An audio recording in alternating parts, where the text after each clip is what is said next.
আসসালামু আলাইকুম, সবাইকে রমজানের শুভেচ্ছা। আজকে আবার চলে আসলাম আরেকটি রান্নার রেসিপি নিয়ে। আজকে আমি রান্না করব মশলা কষিয়ে হাঁসের মাংস ভুনা।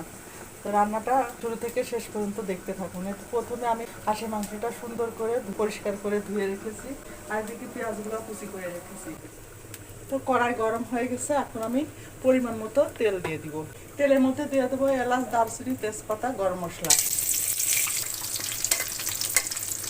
মশলাটা সুন্দর ভাজা ভাজা হয়ে গেছে, এখন আমি দিয়ে দেবো কুচি করা পেঁয়াজ। আর এই পেঁয়াজগুলো সুন্দর করে লাল লাল করে ভেজে নিব।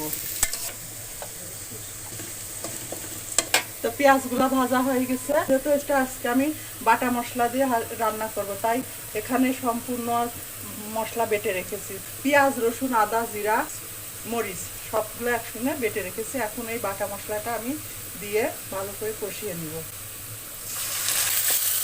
তো মশলাটা কষানো হয়ে গেছে, এখন আমি একে একে গুঁড়া মশলাগুলো দিয়ে দিব। আর এটা যেহেতু বাটা মশলা, তাই একটু ভালো করে কষিয়ে নিলাম। 1 চামচ ধনিয়ার গুঁড়া, 1 চামচ হলুদের গুঁড়া, পরিমাণ মতো লবণ। এবার আমি মশলাটা ভালো করে ভাজা ভাজা করে কষিয়ে নেব। এটা মশলাটা সুন্দর ভাজা ভাজা করে কষানো হয়ে গেছে, এখন আমি কেটে ধুয়ে রাখা হাঁসের মাংসটা দিয়ে দিব।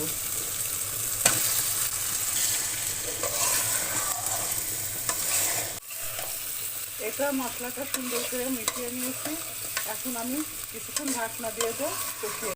একটু দেখুন হাঁসের মাংসটা দিয়ে কতটা তেল বের হয়েছে, আর পানিও বের হয়েছে অনেকটা। এই পানিতে আমি ভালো করে ভাজা ভাজা করে কষিয়ে নেব। আর হাঁসের মাংসটা যতটা কষাবে ততটাই খেতে সুস্বাদু হবে। এই তো আমার মাংসটা সুন্দর করে ভাজা ভাজা করে কষানো হয়ে গেছে, এখন আমি পরিমাণ মতো গরম পানি দিয়ে দেবো।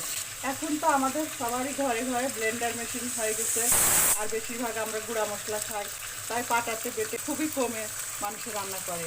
আগের দিনে মাছ চাষিরা তো সবসময় পাটাত বেটে এভাবে মাংস, মাছ সব। আপনারা একদিন এভাবে পাটায় বেটে মশলা কষিয়ে হাঁসের মাংস বা যে কোনো মাংস রান্না করে খেয়ে দেখবেন। এবার ঢাকনা দিয়ে ঢেকে সুন্দর করে রান্না করে নিব।